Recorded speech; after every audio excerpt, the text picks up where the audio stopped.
समझे जाने वाले अंतरिक्ष को चुनौती दे रही महिलाएं। मिशन पर क्या-क्या बोले पीएम मोदी।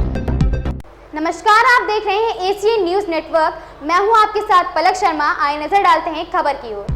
प्रधानमंत्री नरेंद्र मोदी ने रविवार यानी आज मन की बात कार्यक्रम के जरिए देशवासियों को संबोधित किया। इस दौरान उन्होंने चंद्रयान मिशन की तारीफ की और कहा कि इस उपलब्धि के बारे में जितनी बात की जाए कम है। साथ ही कहा कि भारत का मिशन चंद्रयान नारी शक्ति का भी जीवंत उदाहरण है। उन्होंने संबोधन की शुरुआत में कहा कि अगस्त एपिसोड में आपका स्वागत है। मुझे याद नहीं कि कभी ऐसा हुआ हो कि सावन महीने में 2 बार मन की बात हुआ है।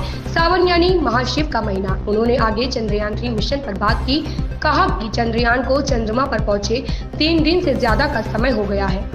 यह सफलता इतनी बड़ी है कि इसकी जितनी चर्चा हो उतना कम है। पीएम ने एक कविता की पंक्तियां सुनाई।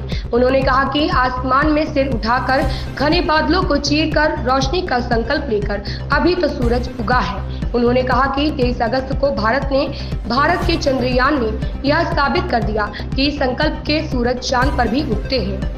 मन की बात में पीएम ने कहा कि इस मिशन का एक पक्ष ऐसा भी रहा जिसकी आज मैं आप सबके साथ चर्चा करना चाहता हूं। आपको याद होगा कि इस बार मैंने लाल किले से कहा था कि हमें वुमेन लेड डेवलपमेंट को आगे बढ़ाना है। भारत का मिशन चंद्रयान नारी शक्ति का भी जीवंत उदाहरण है।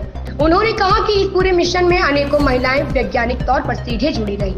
उन्होंने अलग अलग सिस्टम के प्रोजेक्ट डायरेक्टर, प्रोजेक्ट मैनेजर की जिम्मेदारी संभाली। भारत की बेटियां अब अनंत अंतरिक्ष में भी योगदान दे रही हैं। आज हमारे सपने भी बड़े हैं और प्रयास भी बड़े हैं। अंतरिक्ष को चुनौती दे रही बेटियां।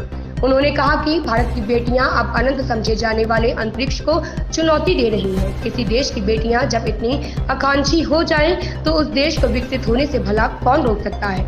उन्होंने कहा कि चंद्रयान 3 की सफलता में हमारे वैज्ञानिकों के साथ अलग अलग सेक्टर्स की भी भूमिका रही है।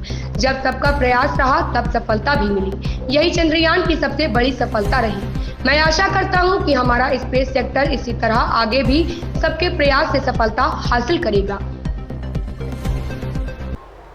इस खबर में बस इतना ही। देखते रहें एशियन न्यूज नेटवर्क।